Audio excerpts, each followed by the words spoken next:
Hey guys, so in today's video I'm going to be talking about 3 drugstore primers that have recently hit the shelves, and the reason I am grouping these 3 primers together is because they all claim to do a similar thing. So these primers are marketed as poreless and perfecting and just overall blurring of any imperfections that you may have. And the 3 that we're going to be talking about are the Baby Skin by Maybelline.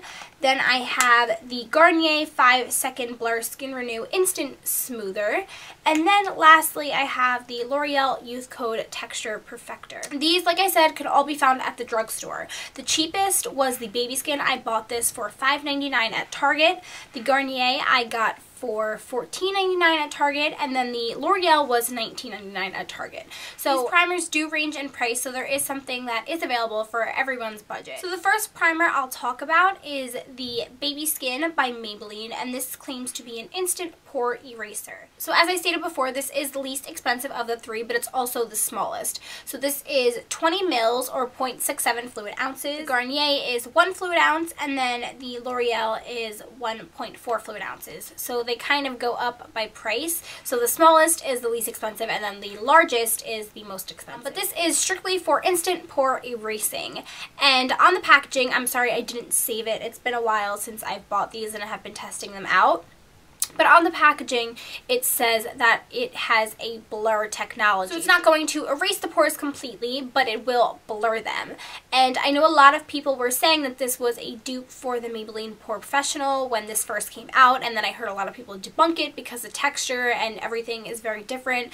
I've never tried the Professional, so I can't tell you 100% that it's a dupe or not, but from seeing other people use Professional, I think this is a little bit different. For me, it definitely does reduce the look of my pores, but something that I don't like about it is that it's very silicone-y and very, very slippery on the skin. So you really only want to use a tiny amount, and you really only want to focus it in the areas where you actually have visible pores. I find the best way to apply it is with tapping it in with my fingers and really just pressing it into the areas where I have the largest and most visible. So for me, I'll press it into my cheeks first. I'll go ahead, press it into my chin, and take anything that's left over and just press it into my forehead and my nose.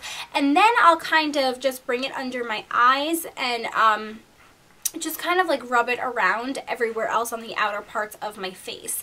Now the reason that this is my least favorite of the 3 is because of, one, its slippery texture. I feel like in the summertime my foundation is really just going to slide off my face. I don't reach for this when I know that I'm going to have my foundation on for a long time. If I have a long work day or if I just know I'm going to be running around, this is not the primer that I will go for because I feel like it just because I feel like the makeup kind of slips off my face a little bit towards the end of the day. But if I know that I don't have a whole huge long day ahead of me, I will gladly go ahead and reach for this because, like I said, it does really reduce the appearance of my pores, but it doesn't really do much else for your skin other than that.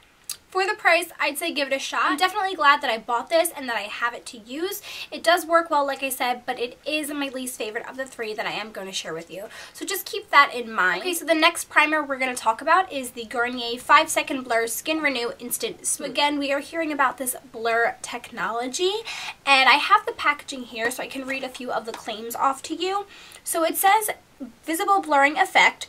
So fills fine lines and wrinkles, hides pores, smooths flaws, mattifies shine. Light reflecting technology. So those 2 statements on there are kind of contradictory because it's supposed to mattify shine, but it also has a light reflecting technology. And as stupid as it sounds, it kind of works and it makes sense. If you guys try the product, you'll know what I'm talking about, because this definitely does mattify some of the shine initially as I apply it. I do have it on today, but I'm obviously wearing foundation and stuff over it. As I apply this, it definitely makes my face look less shiny, but it also gives it like a healthy glow at the same time. So I really like that about this primer. I also like the texture of this. It is not as slippery as the Baby Skin. but it definitely still has that silicone feel to it, but it's not where you feel like it's gonna slide off. This really absorbs into the skin, whereas the baby skin kind of just like sits right on top. Another reason I like this so much is because it's more of a multi-purpose product.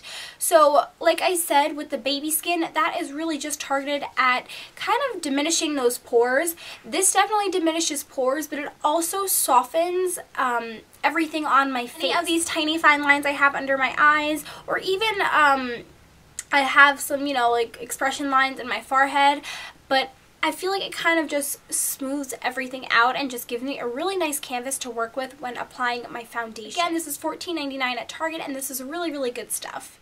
Okay, so last but not least, we have the L'Oreal Youth Code Texture Perfector Pore Vanisher. I'm sure you guys know that the Texture Perfector line also includes a serum and a moisturizer, which look like this. I'm actually almost out of the serum. I do have a bit of the moisturizer left, but I really like these skincare products. I stopped using them because I wanted to explore a more natural option for my skin. After using this primer, I've kind of slowly implemented these back into my routine because I forgot how much I liked them and how well they worked. So that being said, this primer is no exception to the Texture Perfector line. It is fantastic. But let's go ahead and read the claims off the box. Now, I do want to mention that this is called a Pore Vanisher Cream. So, I remember I was watching Nicole Guerrero's video, and she was saying that nowhere on the box she actually saw that you could use this as a primer, except for right on the side where it says it can be used under makeup.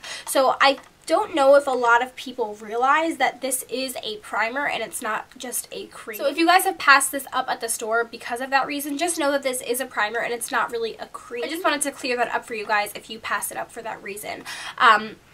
But anyway, it says instantly pores appear virtually vanished, and after 1 month your pore size will actually shrink. So I don't know about that second claim. I think I haven't been using it for a month straight. I've kind of been rotating between the 3 primers that I'm talking about now. So I can't really say if this has reduced my pore size at all, or if it even will at any point. This says that Airlight powders instantly give skin a soft focus finish. So you achieve virtually flawless skin that starts with the pores. This also claims to give a shine-free matte finish and give a refined, smooth look. Sorry, I'm just trying to read everything off the box. I don't feel like this mattifies as much as the Garnier, which is fine. I don't need a mattifying primer per se. That was just a kind of nice added bonus. In Nicole's video, she did mention that the L'Oreal had the closest texture to the Benefit Professional product. So if you are a big fan of Benefit Professional, you will most likely find this one as your favorite primer of the 3. This one, like I said, has the most different texture of them all. This one is like a skin tone color. It has the least silicone feeling of the 3 primers. So you go from extremely silicone-y and slippery, more slight silicone feeling. And then this Pore Vanisher has the least silicone feeling of them all. It has a slight slip to it, but it almost feels like a powdery finish, like it says on the box, those airtight powders. That's really what it feels like. It feels like an incredibly smooth, finely milled powder that's in like a cream form, if that makes any sort of sense. Probably doesn't, but that's the best way I can explain this product. When applied, it looks very, very similar to the L'Oreal Revitalift Miracle Blur, and not the oil-free version, but the original version that does contain oil in it. I felt that that primer made your entire skin just look very flawless, even before putting on any sort of makeup. This is a great option for wearing even on the days that you don't want to wear any makeup, because it really does blur everything and kind of give that really flawless look to your skin without having to put foundation on top. And I know this one, again, like the baby skin, is technically just a pore vanishing primer, but because of that soft focus finish technology, I guess that they say it's called, I really feel like it does blur out all of the imperfections on my face. So fine lines, pores, just everything like that is kind of instantly blurred away. It leaves you with pretty flawless skin. So overall, I'd say my favorite two are the L'Oreal and the Garnier. If I had to pick one, I would probably choose the Pore Vanisher by L'Oreal. I think that this one hides and makes my pores smaller a bit more than the Garnier one. But overall, they're both really great primers. If you don't have $20 to spend on a primer, go ahead and try the Baby Skin. It is a good option. Just be sure to use a very small amount and just really press it into the skin as opposed to just sliding it all over the face. I feel like that makes a world of difference with this product. Okay guys, so that concludes this video. I am really sorry that I haven't uploaded a lot lately. I don't really have any excuse. I just kind of haven't really set aside like enough time to actually sit down and film. So yeah, that's pretty much all I have to say about that. But I am going to try to get back into my filming game and try to give you guys more videos more frequently. Because I miss you guys when I don't get to film for an entire week. It feels very weird. If you guys have any video requests, please leave them down below in the comments. I read all of them, and a lot of you guys know that I do respond back to all of you. So yeah, so leave them down there. Eventually I will try to get to everyone, I promise. I think that's it. Thank you guys so much for watching, and I will see you in my next video. Bye guys!